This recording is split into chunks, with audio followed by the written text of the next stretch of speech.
Hey, good morning, everyone. Have I got a word for you today?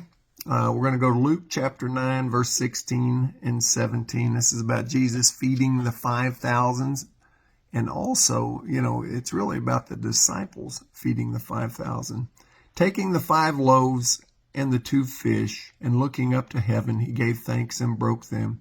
Then he gave them to the disciples to set before the people. They all ate and were satisfied, and the disciples picked up 12 basketfuls of broken pieces that were left over.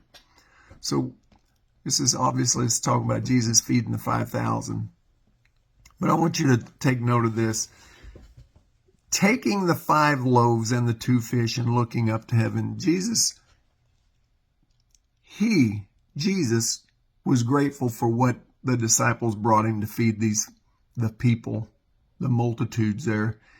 He didn't get into the woe is me, this is all we've got. He took what he had, and he says he took the 5 loaves and the 2 fish, looked up to heaven, and he gave thanks.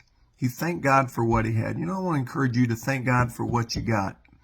There's always somebody worse off than you. Then he broke them. Then he gave them to the disciples. When we thank God for what we've got, we give it to God. God's going to give it back to us.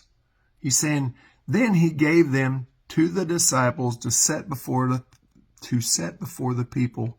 He's going to give that when we're grateful for what we've got, time, resources, give God thanks for it. He's going to give it back to us to set before other people, to pour out into other people.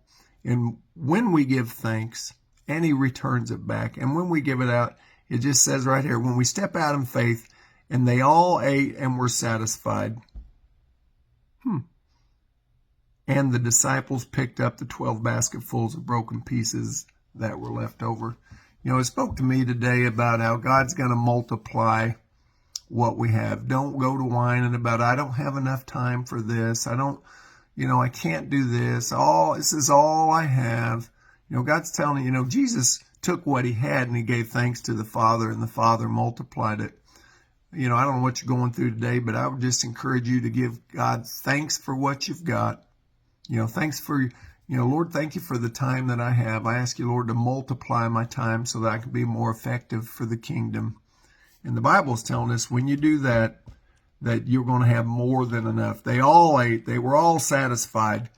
And not only that, there was extra left over.